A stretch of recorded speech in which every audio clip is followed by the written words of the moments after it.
Hey everyone, welcome back to the channel. Dungeons & Dragons and any other tabletop RPG can be a great time when everyone involved is on the same page, and campaigns can sometimes last for years on end, though sometimes just one or two people can take something that would otherwise be great and bring it down to a screeching halt, whether they be a player or the DM, as we will hear in these next two D&D horror stories.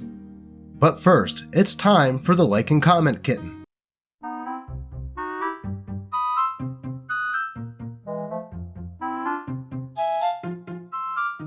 With that out of the way, let's get right into these stories. When the Problem Player Becomes the Problem DM, by a Reddit user, Just Kinda Anxiety. This is the tale of an ongoing campaign, run by a DM who was kicked out of a previous campaign and decided that he could do better. The tragic journey from a problem player to being the problem DM that still elicits groans and grumbles every time a few dreaded words are said. The long epic sung by the beloved tavern bard on how not to run your campaign. Our journey begins with him as a player. The cast is as follows: the Dragonborn Paladin, the Tiefling Rogue, the Goliath Bard, the Eldrin Monk, the Human Artificer, the Asimar Wizard, the Warforged Cleric, DMPC, the Kenku Bard, me, the Half-Elf Cleric, Problem Player. The campaign in question: Out of the Abyss. Some background on our group. The Paladin, Goliath, Wizard, Warforged, Half-Elf, and I have all been long-standing friends for 4+ years, with everyone else being friends of friends. The Problem Player has a history of being a bit rigid in how he likes to play games, but we are all willing to give him a shot in this campaign. This is also our DM's first time DMing, let alone for a group of this size, so most of us knew to be patient when things moved a bit slowly. Session 0 begins. As is the nature of Out of the Abyss, we are all in a prison cell that has anti-magic warding. Damn drow. We have no belongings and the DM has made it clear that we should RP this out. Things go smoothly, as long as you don't think too much about why the half-elf is a child, specifically 12 years old. Some shenanigans ensue, but the beast is still sleeping. Some time passes, some antics happen, and the atmosphere is rather jolly. Several of the players are drinking lightly, as is tradition when we hang out. The half-elf is drinking more than a little, and isn't really participating in RP. Shortly after he began vocalizing how much he was drinking, the belligerence began. We all knew that he was a belligerent drunk, but had hoped that he would keep it in moderation. Instead, he was interrupting the campaign every few minutes to ask everyone's character names, to ask where we were, to ask what was happening, to ask everyone's names, again. It was getting troublesome, but not quite a horror story. Not yet. Then comes the first real combat we had in the session as a full group. All of us were unarmed and had no armor. We were fighting against an elite drow warrior that had been scaled to handle 9 morons punching him to death. The half-elf's turn started. He didn't want to attack the enemy because his character was a hardcore pacifist who only wanted to heal. Okay, sure, different strokes for different folks. He says he wants to cast Sacred Flame non-lethally. The DM asks him to describe how he would make the damage non-lethal. Half-Elf says he wants to hit the leg of the drow warrior, who was standing in front of us.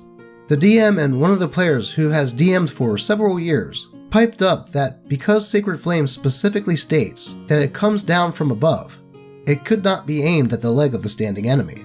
The first argument happens, with Half-Elf shouting that it doesn't matter how the spell works.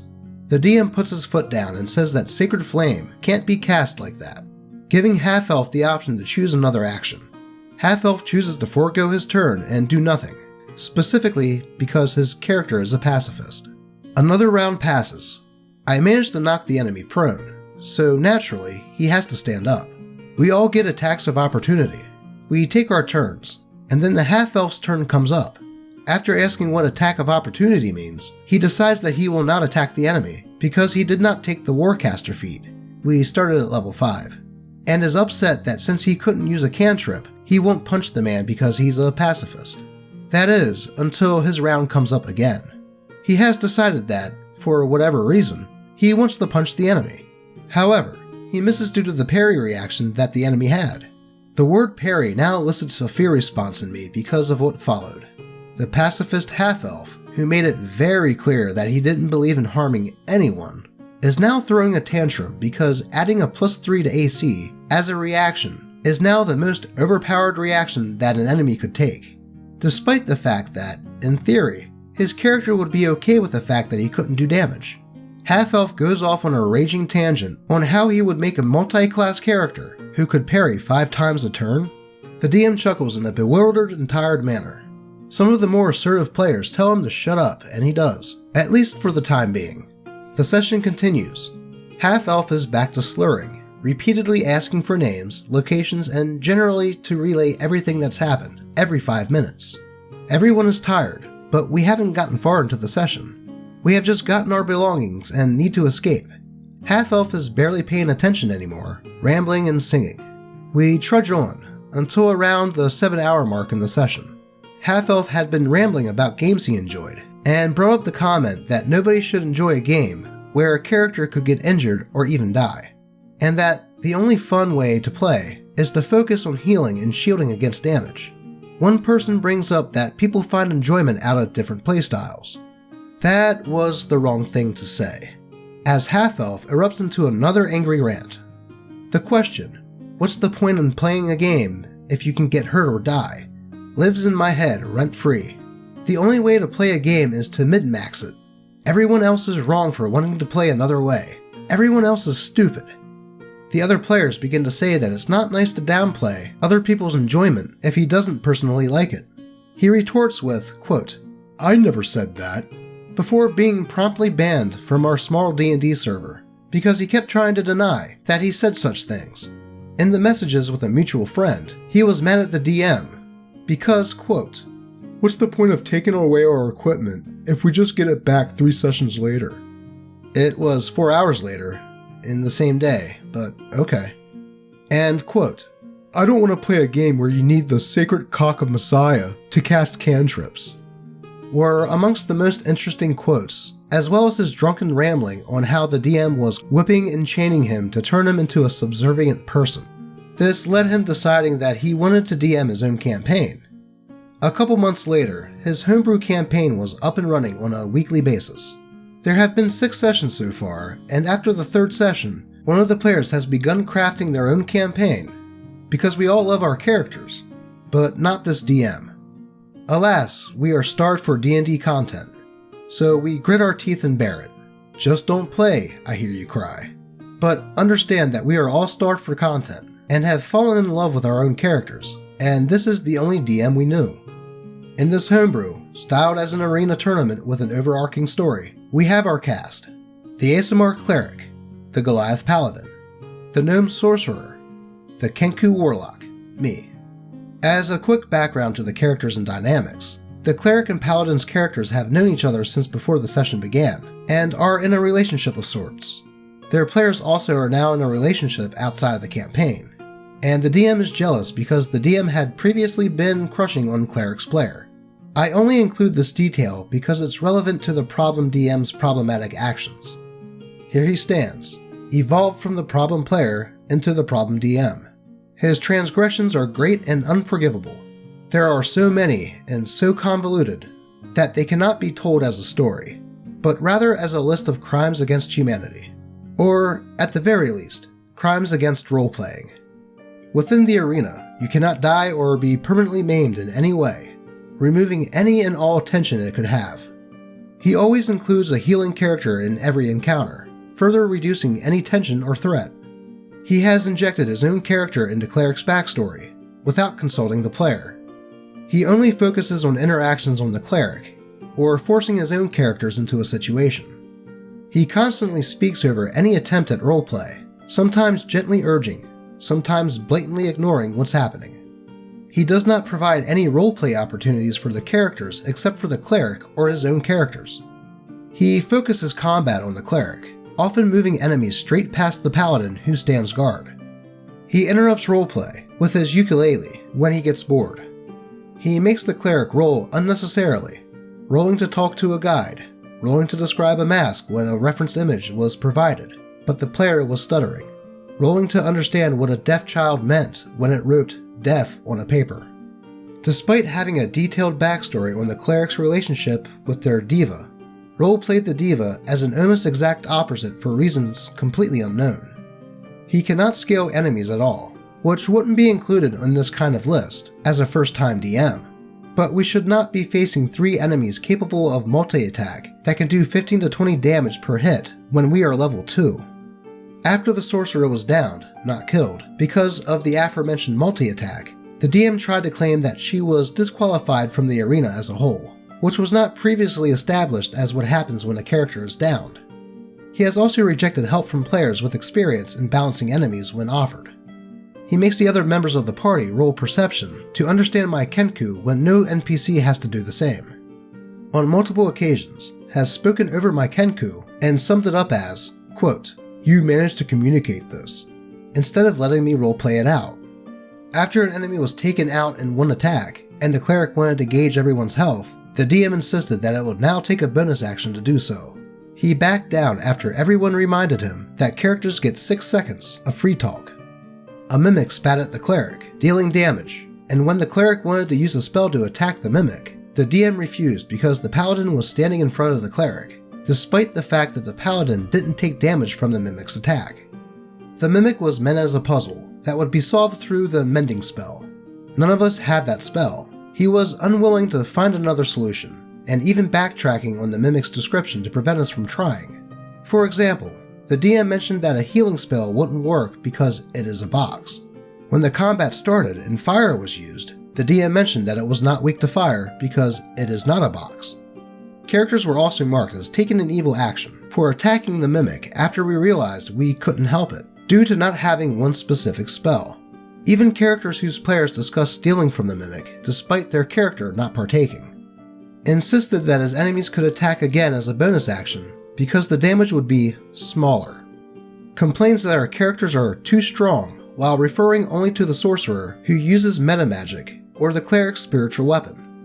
During a serious RP moment between cleric and paladin, with the cleric having a crisis of faith, he forced his character into the situation by saying, quote, "You see his character approach," and then stopped trying to DM for the rest of the session after being ignored.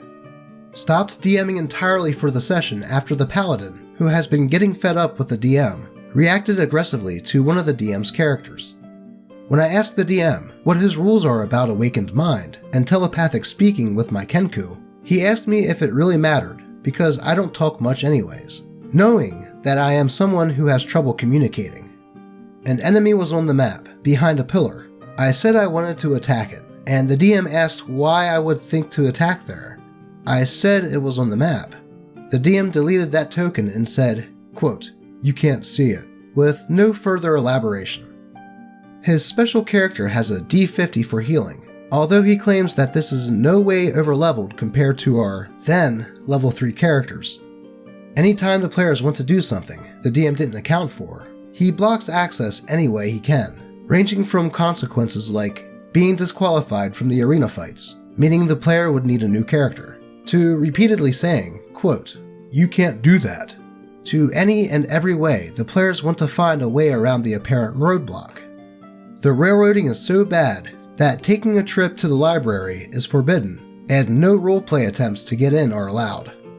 If his enemies are defeated too fast, he will come up with new and seemingly arbitrary rules, such as a never-before-seen rush that allows for the enemy to attack 5 times per turn. We were level 3. Anytime the party discusses plans on what to do for puzzles or situations, the DM will comment on, "That won't work," or "You guys want to know what you could do?" Meaning that any semblance of roleplay we can do is immediately thwarted. All of this happened over the course of 6 sessions, all of which only lasted between 2 to 4 hours. I have gone bald due to the amount of times I have torn my hair out. This story is an example of how alcohol can have one person ruin the game for everyone else.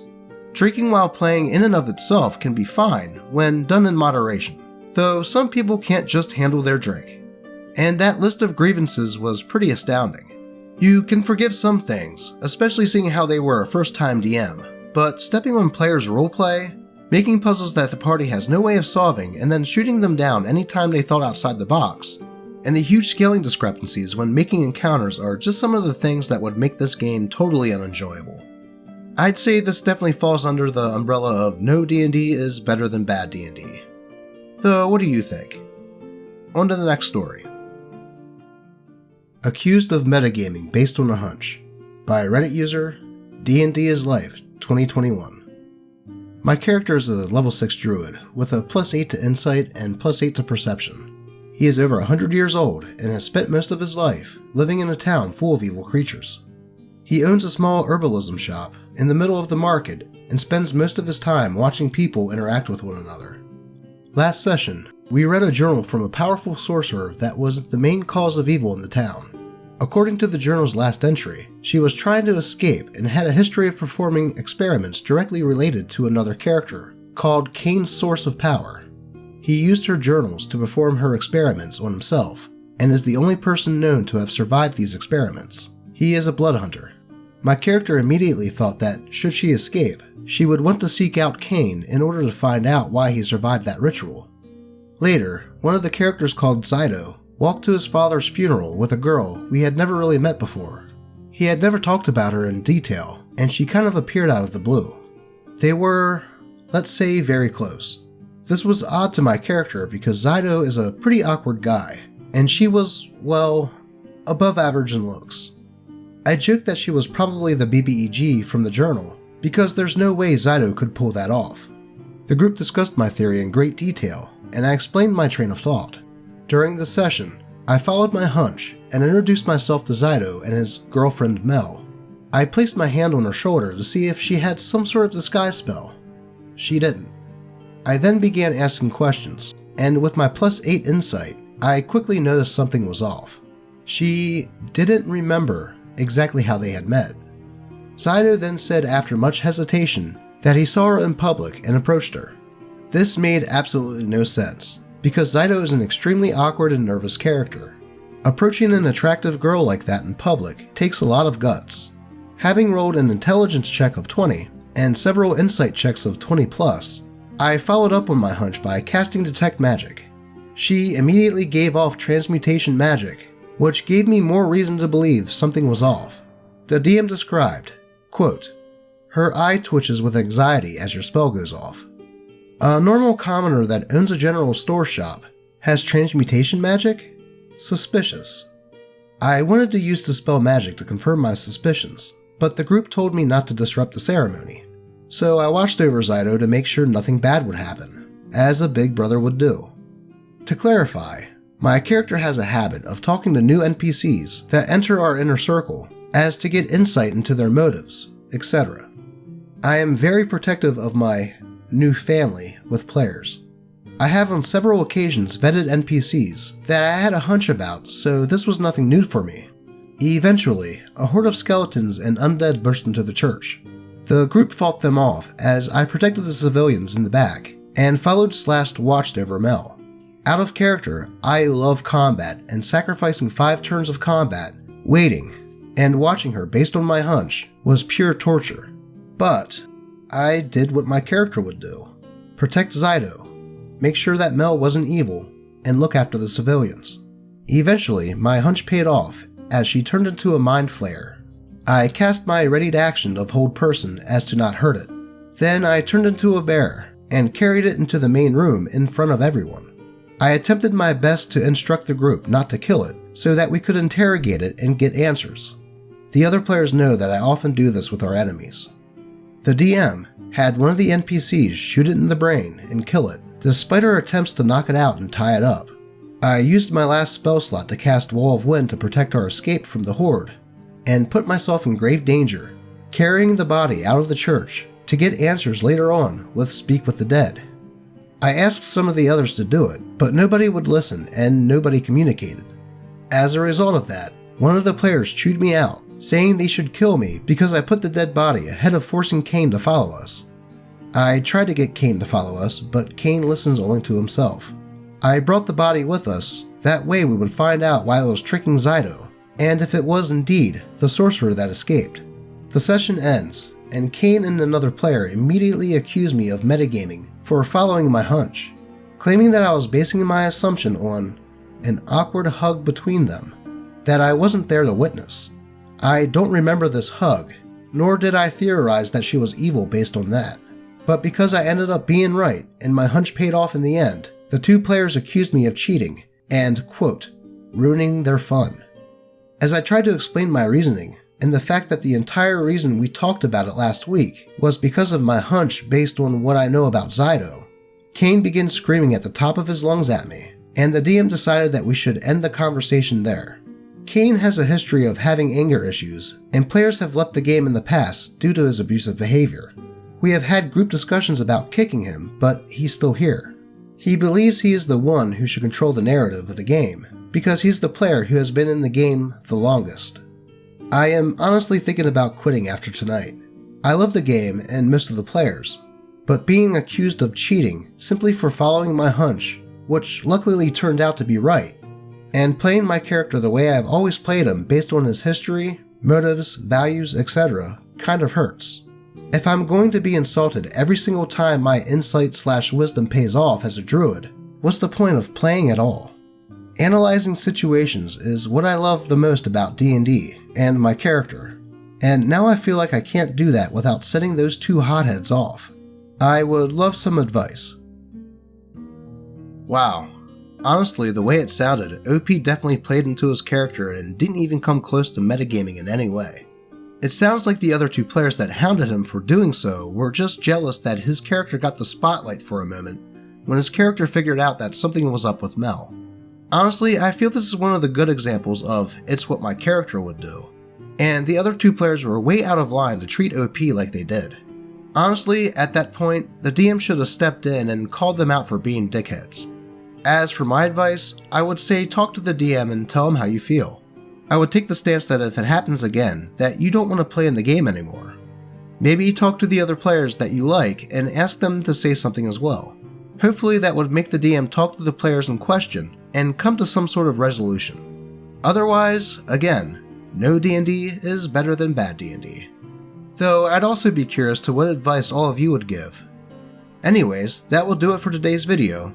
If you have any stories that you would like shared on the channel, feel free to post it in the comments, share it on the channel subreddit r/D&D Doge, or even just at me on Twitter.